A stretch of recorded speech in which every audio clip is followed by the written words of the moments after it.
오늘 우리에게 주시는 하나님의 말씀은 신약성경 베드로전서 2장 1절에서 5절까지의 말씀입니다.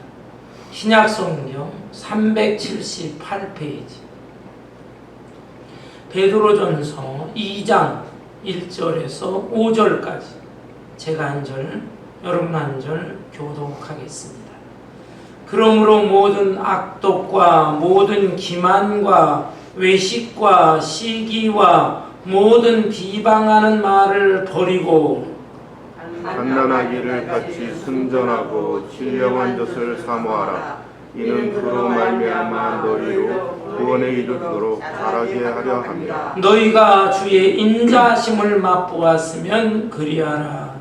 사람에게는 버림받아 되었으나 하나님께는 택하심을 입은 오배로운 산돌이신 주께 5절 다 같이 너희도 산돌같이 신령한 집으로 세워지고 예수 그리스도로 말미암아 하나님이 기쁘게 받으실 신령한 제사를 드릴 거룩한 제사장이 될지니라. 아멘. 아멘.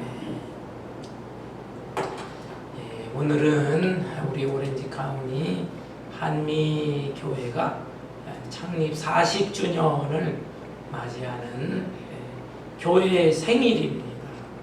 이민교회로서 40주년을 맞이하는 교회는 그리 많지 않습니다.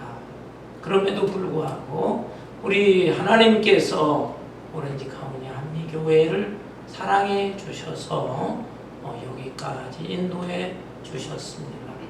하나님의 놀라우신 사랑과 은혜에 감사와 찬송과 영광을 돌립니다. 아멘. 성경에 보면 40이라고 하는 숫자는 특별한 의미를 가지고 있는 것을 알 수 있습니다. 대부분 40이라고 하는 숫자는 고난 또는 훈련 또는 인내 이런 것을 상징하는 숫자로 쓰여졌습니다. 우선 노아 시대에 사람들이 너무 죄를 많이 져서 하나님께서는 40주야 40일 동안 낮과 밤을 가리지 않고 비를 내리셔서 노아의 방주 안에 들어갔던 노아의 가족들을 제외하고는 모든 사람들이 죽었습니다. 그리고 짐승들 중에서도 일부의 짐승들 외에는 다 멸절을 당하고 말았습니다. 또 출애굽 시대에는 모세와 이스라엘 백성들이 애굽에서 노예 생활하다가 탈출을 하게 되는 것이죠. 해방을 해서 출애굽을 합니다. 그리고 광야 40년을 지내는데 얼마나 힘들고 고달픕니까? 수많은 사건 사고들이 있었어요. 그럼에도 불구하고 하나님께서는 구름기둥 불기둥으로 인도해 주셨습니다. 물론 중간에 원망 불평하고 하나님을 의지하지 않고 사랑하지 않은 사람들은 다 광야에서 죽었지만 그래도 여호수아와 갈렙 그리고 또 젊은 2세대들은 약속의 땅 가나안 땅에 들어갈 수 있었습니다. 아울러 엘리야 시대 때에는 엘리야 선지자가 당시에 그 이방 여자로 시집을 왔던 이세벨 왕비, 이 이세벨 왕비의 핍박을 받으면서 도망을 치죠. 그러다 로덴나무 아래서 너무 힘드니까 하나님 제 목숨을 거두어 가소서. 저 이방 여인 왕비가 되었지만은 악독한 여인의 손에 죽고 싶지 않습니다. 하나님이 직접 데려가 주세요. 이렇게 탄식까지 했었어요. 그러나 하나님께서 기운을 북돋아 주시고 40주야 40일 낮과 밤을 가리지 않고 달리고 달려서 저 호렙산에 있는 동굴에 숨어 들어가게 하셨습니다. 그곳에서 이 엘리야 선지자는 신비로운 체험을 하고 하나님이 들려주시는 세미한 음성을 듣고 자기를 향하신 그 마지막 사명, 그 사명까지 감당할 수가 있었던 것입니다. 뿐만 아니라 예수님은 어떻습니까? 예수님께서도 30년 동안 사생애를 사시고 30세 때 전적으로 하나님의 사역을 감당하기 위한 공생애를 시작하셨는데, 그 공생애 시작 때에 예수님은 광야에 나가서 40일 동안 금식 기도하셨습니다. 그때 마귀가 예수님을 흔들어 보려고 유혹을 했지만은 우리 예수님께서는 담대하게 하나님의 말씀으로 이 마귀의 세 가지 유혹을 다 물리쳤던 것을 알 수가 있습니다. 이렇게 참 40이라고 하는 숫자, 이것은 아주 특별한 의미의 숫자예요. 고난과 훈련과 또 인내를 상징하는 숫자인데, 우리 한미교회도 40여 년 동안 참 이민교회로서는 몇 교회 되지 않아요.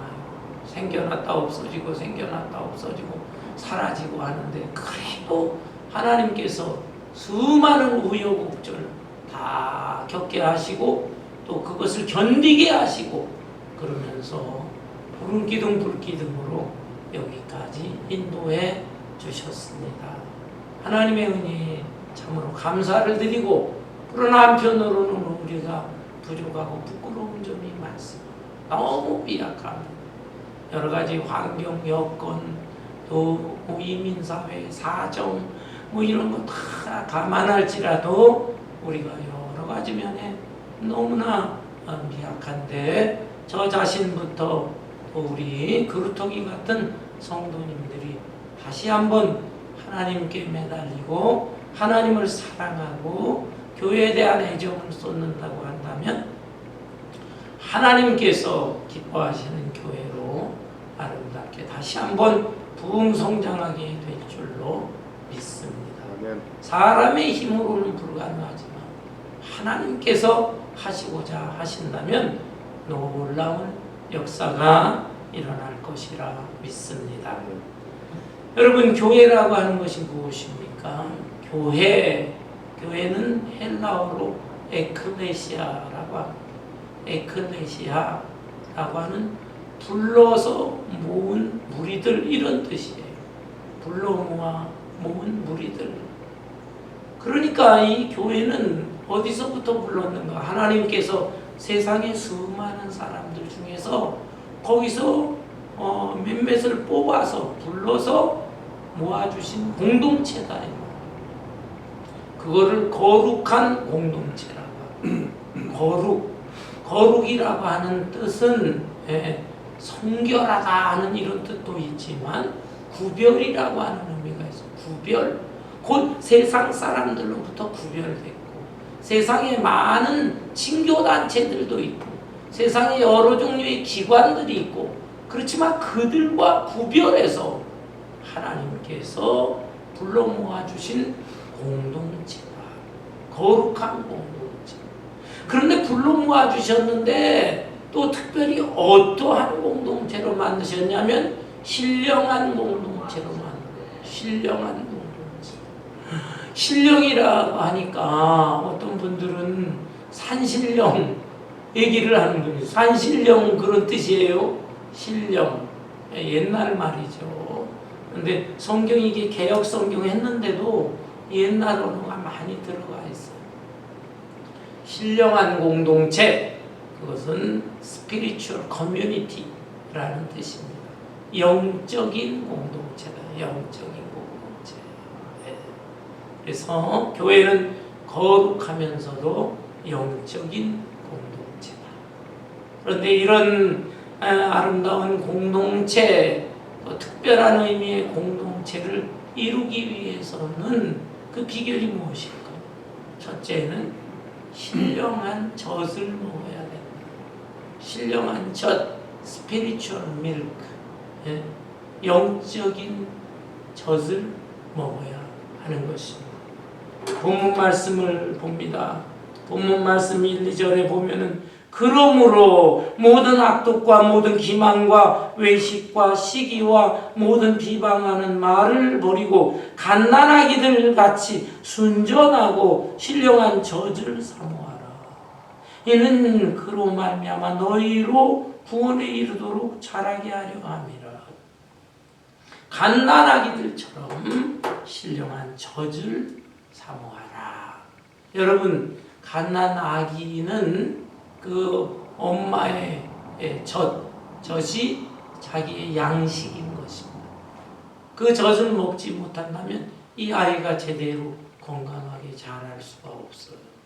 그런데 젖을 사모하라. 사모한다는 것은 적극적인 의미가 있어요. 그래서 갓난아기로서 건강하기 위해서는 그 엄마의 젖을 강하게 빨아야 됩니다. 그러면서 자기의 양식을 먹어야 되는 것이죠. 그런데 그렇지 못한 아기들이 있어요. 갓난아기인데 젖을 제대로 못 먹어. 그런 아이들은 왜 그러느냐? 병이 들었기 때문에 그렇습니다. 어디가 병이 들었어. 그래서 이 식욕이 나질 않고 입맛이 나질 않아.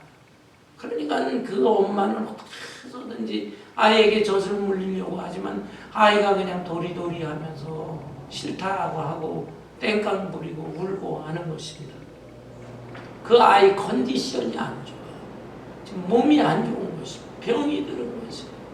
마찬가지예요. 여기 신령한 젖이라고 하는 것은 하나님의 말씀을 의미하는 것입니다. 하나님의 말씀. 그러니 하나님의 말씀을 잘 사모하면서 그 말씀을 먹어야 되는데 말씀이 싫어집니다. 그냥 말씀 듣기도 싫어요. 말씀을 읽기도 또 싫어요. 배우려고 싫다. 왜 그렇습니까? 자기 자신의 컨디션을 살펴봐야 돼요. 영적으로 문제가 있는 거예요. 영적인 병이 들어있기 때문에 하나님의 말씀이 싫어지는 것입니다.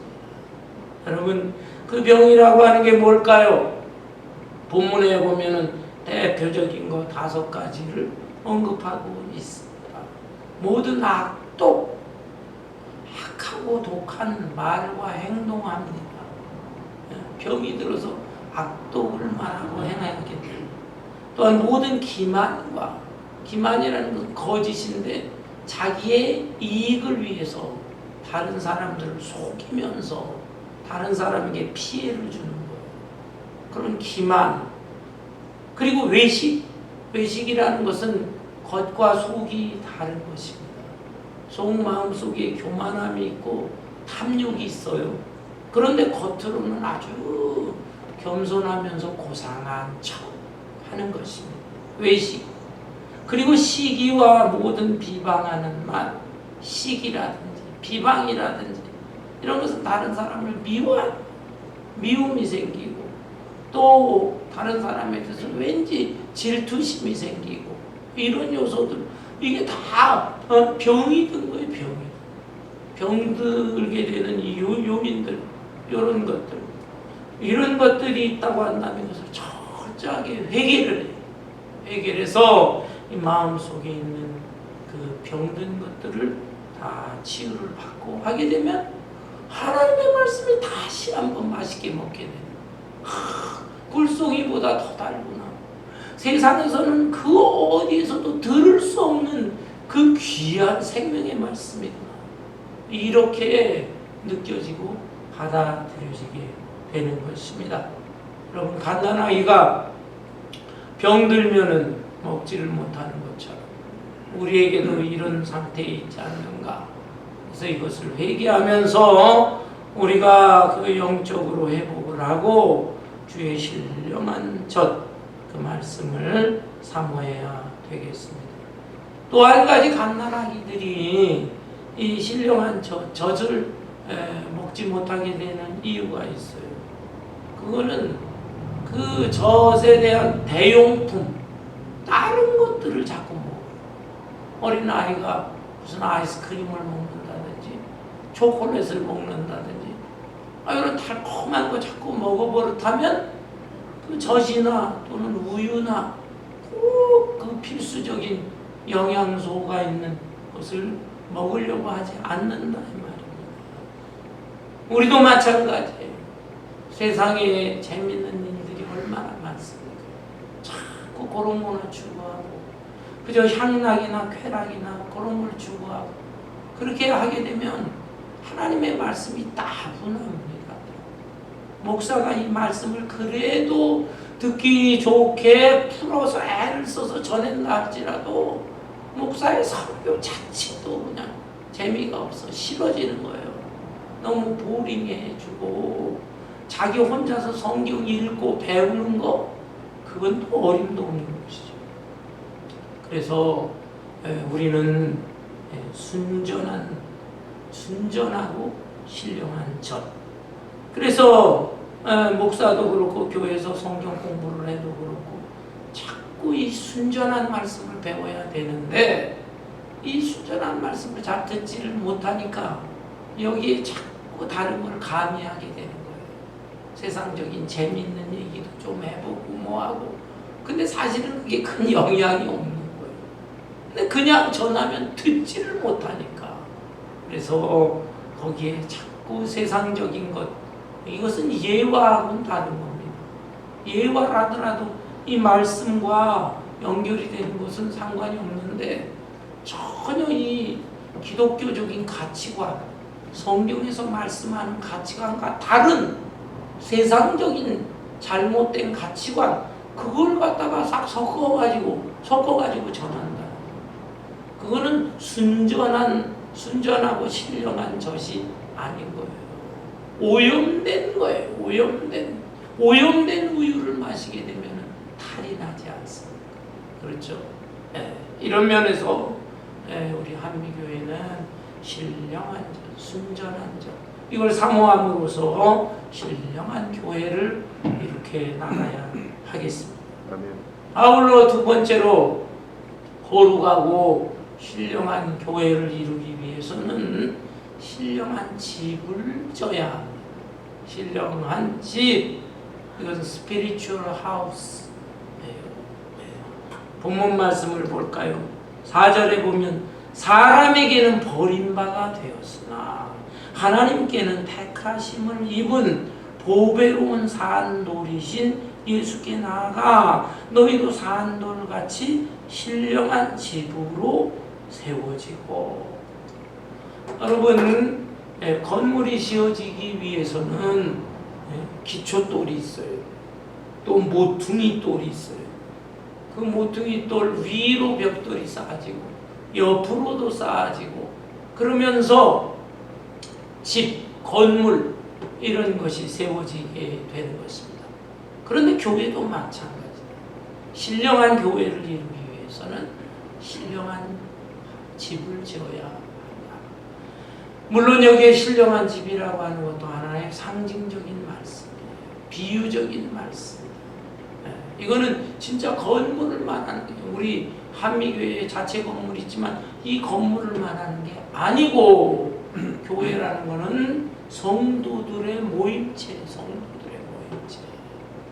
이 건물은 엄밀한 의미에서 말하면 교회의 집입니다. 교회의 집. 곧 성도들이 모여있는 공동체 집이다. 또는 예배당, 예배를 드리는 집이지 건물 자체가 사실은 교회는 아닌 것입니다. 이것은 하나의 상징이고 비유다. 신령한 교회를 이루기 위해서는 신령한 집으로 세워져야 된다. 그런데 여기에 산돌이라고 하는 단어가 언급되어 있어요. 산돌, 영어로 리빙스톤. 아니 어떻게 돌이 다 생명체가 없는 죽어있는 돌인데 어떻게 거기에 생명이 있는 살아있는 돌이냐 하는 거. 저는 이 구절을 읽을 때마다 꼭 그 동굴 속에 있는 그 종류석 같은 게 생각이 납니다. 여러분 큰 동굴, 깊은 동굴에 가보면 천장에서 이 고드름 같은 종류석이 내려와요. 또는 땅에서도 이렇게 솟아난 것도 있어요. 야, 어떻게 돌이 저렇게 자라났을까? 신기하지요. 그런데 그거는 오랜 세월 동안 이 동굴 안과 밖이 온도 차이가 있으니까 천정에서 물이 떨어지는 경우가 있어요. 또는 그 동굴을 타고서 물이 또 흐르기도 하고, 그래서 그 습기 물이 그냥 톡톡톡 떨어지는데 떨어지면서 거기에 석회암과 섞이면서요, 거기에 화학작용을 일으키면서 종류석이라고 거기 자라나는 것입니다. 그런데 10년에 0.1mm가 자라고 뭐하고 과학적으로 설명을, 그래가지고 그 천장에서 자라난 종류석의 길이를 보고, 야, 이 동굴은 만 년이다, 몇만 명이다, 몇만 년이 지나다, 그 계산이 나옵니다. 근데 천장에서만 아니죠. 땅에서도 또 자라나는 게 있어요. 이건 아마 자라기가 더 어려울 것 같은데, 그 땅 속에서 이렇게 돌이 자라나는 그것도 역시 화학작용을 일으켜서 자라나는데, 그거를 석순이라고 합니다. 석순. 그 어떤 경우는 위에서 내려오는 종류석과 땅 속에서 이렇게 땅에서 자라난 석순이 합쳐져요. 합쳐져가지고 막 기둥이 되는데, 기둥에 둘레가 엄청난 게 있어요. 그걸 석주라고 합니다. 석주, 돌기둥, 종류석, 석순, 돌기둥. 이거를 그냥 과학자들이 계산해가지고, 이야, 여기 이 동굴은 몇십만 년이 되었다. 제가 저 텍사스와 뉴멕시코 경계 칼스베드라고 하는 동굴이 있어요. 세계적인 동굴입니다. 거기 한번 가볼 기회가 있었거든요. 어마어마하더라고. 종류석, 석순, 석주들도 와, 이런 게 있는가. 아마 굉장히 오래됐을 것입니다. 그런 속에는 너무 깊으니까 박쥐들이 또 그냥 몇만 마리가 박쥐들이 천장에 붙어있고, 저녁 때가 되면 나와서 돌아다니 밤새도록 먹을 거 구하다가 또 새벽이 되면 그게 다 들어와가지고 천장에 달라고. 이야, 어쨌든 그 돌들을 보면 저게 진짜 살아있는 돌이구나, 그렇게 생각이 되거든요. 근데 사실은 살아있는 돌은 아니죠. 화학작용에 의해서 그렇게 된 겁니다. 돌은 돌이지 어떻게 산돌이 있겠어. 여기에 산돌은 상징적인 표현입니다. 곧 예수님이 예수님이 리빙스톤이다. 예수님은 십자가에 죽으셨지만 다시 살아나신, 부활하신 예수님이기 때문에 죽음은 돌과 죽음이라고 하는 건 생명이 없어요. 그런데 다시 살아나서 생명이 있기 때문에 산돌이다, 이렇게 표현하는 것입니다. 그리고 이 본문 말씀 뒤에 보면 모퉁이 돌이다. 예수님을 또 모퉁이 돌, 교회 이름도 어디가 가보니까 모퉁이 돌 교회, 산돌 교회, 교회 이름들이 그렇게 모퉁이 돌, 코너스톤 교회라는 교회는 미국 교회도 많이 있습니다. 모퉁이 돌.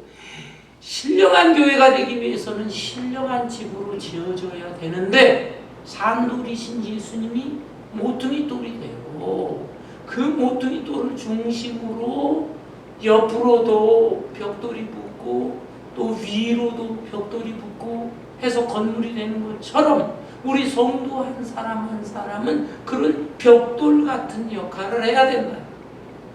산돌 대신 예수님을 중심으로 해서 우리 성도들이 다 그저 하나로 연합하면서 아름다운 교제를 하면서 끈끈하게 다 붙어 있어야 된다 라고 하는 뜻이에요. 여러분, 교회 안에는 다양한 사람들이 모여 지내고 있습니다. 성격이 달라서, 얼굴 생김이 다르듯이 성격들도 보면 다 달라요. 또 지금까지 생활해온 문화가 달라.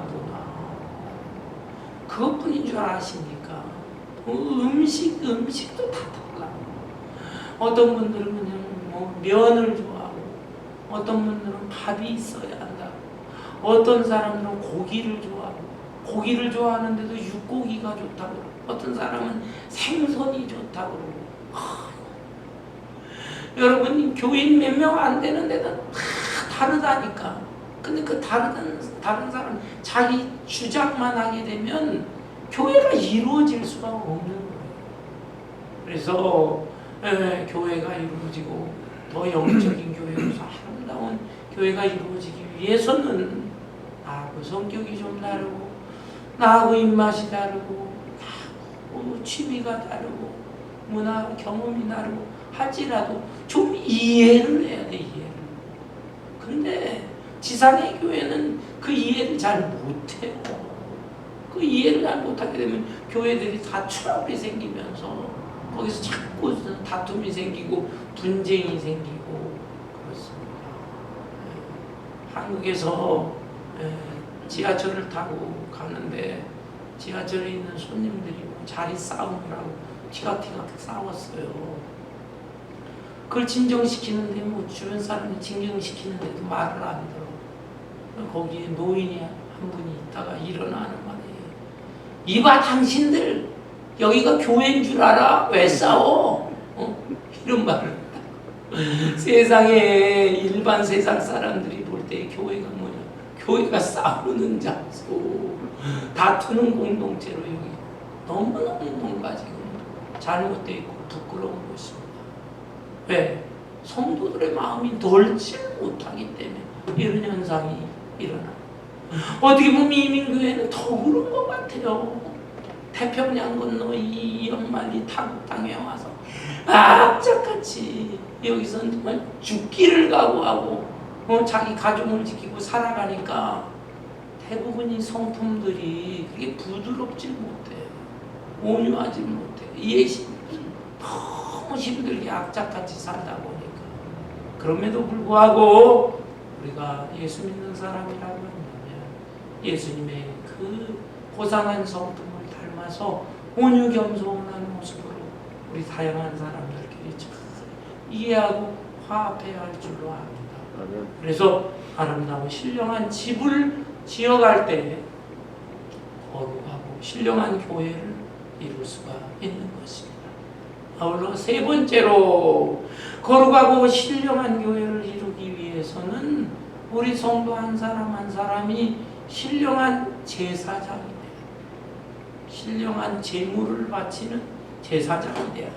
본문 5절에 보니까 너희도 산돌같이 신령한 집으로 세워지고 예수 그리스도로 말미암아 하나님이 기쁘게 받으실 신령한 제사를 드린 거룩한 제사장이 될지니라 라고 했습니다. 여러분 제사장은 어떤 존재입니까? 제사장은 하나님과 인간을 연결시켜주는 중보자 역할을 하는 사람. 그 사람을 제사장이라고 하는 거예요. 구약시대에 제사장들이 많았는데 사실은 완전한 제사장은 예수님 한 분밖에 없습니다. 예수님께서는 하나님을 거역하고 죄를 진 인간들, 그래서 도저히 하나님하고는 연결될 수 없는 죄인들, 하나님은 죄가 없으신 완전한 빛 되신 분이니까 죄인이 하나님 앞에 나갈 수가 없어. 하나님과 연결할 수가, 교통할 수가 없어. 그런데 우리 예수님께서 대제사장이 되셔서 우리 인간들과 하나님과 연결시켜 주셨습니다. 이런 진짜 제사장입니다. 그렇지만 우리도 예수님을 닮은 사람들로서 우리도 제사장이다 라고 할 수가 있습니다. 우리는 그럼 어떤 역할을 하길래 제사장입니까? 일반 세상 사람들, 불신자들을 전도해가지고 하나님 앞으로 인도하는 역할, 그들을 데리고 와서 하나님 앞으로 인도하는 역할을 하기 때문에 우리 성도 한 사람 한 사람이 다 제사장과 같은 존재예요. 만인 제사장이다. 우리가 제사장입니다. 제사장은 이렇게 중보의 역할을 하지만 뭐니 해도 또한 제사장은 제물을 하나님 앞에 바치는 역할을 하는 사람이 제사장이죠. 구약시대에는 소나 양이나 비둘기, 또 소양 비둘기 대신에 대용품으로 드릴 수 있는 짐승이 있어요. 그 짐승은 염소예요. 염소. 소나 양을 바쳐야 되는데 막상 그게 부족하다 그러면은 염소를 대신 바칠 수도 있었어. 어쨌든 이런 제물을 바쳐 희생 제물인데 제물을 다 각을 뜨고 그 피를 뿌리고 그걸 태워서 바치는 제사를 드리는데 예수님께서는 대제사장이시면서도 친히 자기 자신이 제물이 되셨네요. 자기 자신이 어린 양과 같은 제물. 그 십자가에서 피를 다 쏟으시면서 제물이 되신 것입니다. 그런데 우리도 예수님을 닮은 사람이라면 우리가 제사장이기도 하지만 우리도 또한 제물이 되어야 한다. 신령한 제물이 되어야 한다. Spiritual sacrifices. 신령한 제물. 우리 성도 한 사람 한 사람이 신령한 제물이 될 때 그런 사람들이 모여있을 때 아름다운 거룩하고 신령한 교회가 되어질 수가 있어. 여기에 제물이 된다는 것이 무엇입니까? 진짜로 죽는 것입니까? 예. 사실은 우리 기독교 역사 초창기로부터 내려온 걸 보면 진짜로 죽은 사람들이 얼마나 많습니까? 순교자. 그 순교자들의 피 흘림 때문에 기독교가 없어지질 않은 거예요. 어려운 환난과 핍박 속에서도 이제 기독교는 완전히 말살됐다, 없어질 것 같다. 그러는데도 그 희생의 제물 때문에 또 일어나고 또 일어나고. 우리 한국 기독교 초창기도 얼마나 많은 목사님들을 위시해서 희생의 제물이 됐습니까? 그래서 그 일제시대 때 6.25 동란을 거치면서도 교회가 없어지질 않았다니까요. 그걸 살아나게 된 것입니다. 여러분, 오늘날의 한국 교회든지 이민교회든지 보면 교회 역사를 꾸준히 이렇게 이어오는 교회들이 있어요.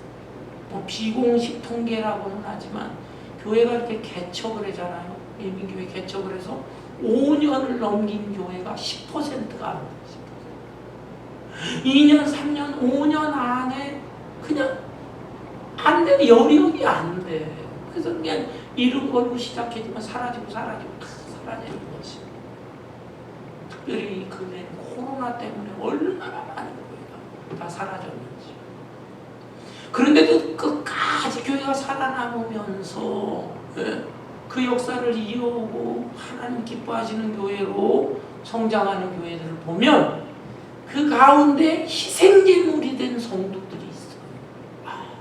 정말 눈물로 기도하고 땀을 흘리고 자기 몸을 바치고 물질을 바치고 싶고 그런 사람들이 꼭 교회 안에 구석구석에 그래도 몇 명씩이라도 있어. 그런 분들에 의해서 하나님께서 그것을 보시고 돌보시는 거죠. 그리고 또 일반 사람들은 또 계속 모여들기도 하고. 그렇습니다. 우리 한미교회도 여기까지 오게 된 것은 저는 그렇게 생각합니다. 정말 예수님처럼 희생제물이 되시고 또 예수님처럼 제사장의 역할을 해서 다른 사람들을 인도해오고 한 사람들에 의해서 그래도 여기까지 오게 됐어요. 근래에 많은 어려움들이 있겠지만 하나님께서 여기에서 다시금 새로운 도약과 또 꿈과 비전을 주시고 우리가 헌신하게 되면 꼭 새 역사를 이루게 될 줄로 믿습니다. 아멘. 우리 교회의 비전, 제가 교회를 시작하면서 참된 교회, 복된 교회, 빛된 교회를 이루자 이렇게 정했습니다. 참된 교회가 무엇인가? 다른 세상의 거 뭐 이런 걸 사모하는 게 아니라 주의 말씀을 사모하는 교회, 신령한 젖을 사모하는 교회. 말씀이 없는 교회는 그건 잘 참된 교회가 아니에요. 말씀이 있는 것 같지만 잘못된 말씀, 이단도 지금 얼마나 횡행합니까? 그런 교회들은 다 잘못된 교회지. 거짓 교회. 참된 교회는 순전하고 신령한 젖을 먹는 교회. 또한 복된 교회. 복된 교회는 행복한 교회. 성도들이 모여서 모퉁이돌 산돌 대신 예수님 중심으로 하나하나의 벽돌이 돼서 아름다운 건물을 이루는 것처럼 성도들 간에 다양한 사람들이 모여 있지만 예수님을 중심으로 해서 하나 되는 행복한 교회, 복된 교회를 이루라. 그러면서 빛된 교회는 무엇입니까? 이 어두운 세상에 빛을 발해야 되는 것이죠. 우리 교인들로서 그저 우리끼리 모이는 것으로 만족하는 것이 아니라 내가 작은 예수님의 모습으로 세상에 나아가서 삶의 현장에서 거기에서 구제도 하고 봉사도 하고 또 전도도 하고 선교도 하고 해서 빛을 발하는 교회. 그런데 바로 그것은 그냥 되어지지 않습니다. 신령한 제물이 되고 신령한 제사장이 되어야만 가능한 것이다. 자기 가질 거 다 가지고 자기 놀 거 놀고 자기 취할 거 취하고 그리고 나서 어떻게 거기에 역사가 일어나겠습니까? 그렇죠? 내가 시간도 바치고 물질도 바치고 또 사람들도 찾아다니는 전도도 하고 이런 신령한 제물과 제사장이 될 때에 거룩하고 아름다운 신령한 교회를 이룰 수가 있는 것입니다. 여러분 40이라고 하는 숫자는 대부분 고난과 훈련과 인내를 상징하는 숫자다라고 했습니다. 그렇지만 이 40이라고 하는 숫자는 희망을 상징하는 숫자이기도 합니다. 희망을 상징하는 숫자. 이스라엘 백성들은 40년 광야 생활하면서 그래도 꿈에도 그리워하는 옛날 자기들의 조상 아브라함, 이삭, 야곱이 살았던 장소 그리고 또 이 아브라함이 비전을 주었던 이 가나안 땅에 그래도 다른 못 들어갔지만 들어갔어요. 40년 인내하면서 희망을 가졌다. 그리고 예수님을 생각해 보세요. 예수님 십자가에 달려 죽으셨지만 3일 만에 부활하셨습니다. 그리고 40일 동안 세상에 계시면서 그 영광스러운 부활의 모습을 제자들에게 사람들에게 보여주셨어. 당신의 모습 보여주시고 하늘로 승천하셨어요. 그리고 하늘에 있는 것이나 땅에 있는 것이나 땅 아래에 있는 것들로 하여금 모두 무릎을 꿇어서 경배를 받으시기에 합당하신 만왕의 왕이 되셨다 이 말입니다. 따라서 우리가 이 40이라고 하는 숫자는 단순히 고난과 인내만이 아니라 여기에 희망과 꿈과 소망이 있는 그것을 상징하는 숫자다라고 하는 것을 생각하면서 우리 한 사람 한 사람이 정말 삶 속에 나아가서 내가 예수님의 십자가와 부활의 증인이 되어야 하리라. 그리고 또 우리 이 한미교회도 정말 영혼의 초장과 같은 그리고 은혜와 진리가 충만한 센터가 같은 이런 교회가 되면서 참된 교회를 이루고 복된 교회를 이루고 빛된 교회를 이루는 신령한 교회를 이렇게 나가야 되겠습니다. 이러한 놀라운 은혜와 비전이 저와 여러분에게 함께 하시기를 주님의 이름으로 축원합니다. 찬송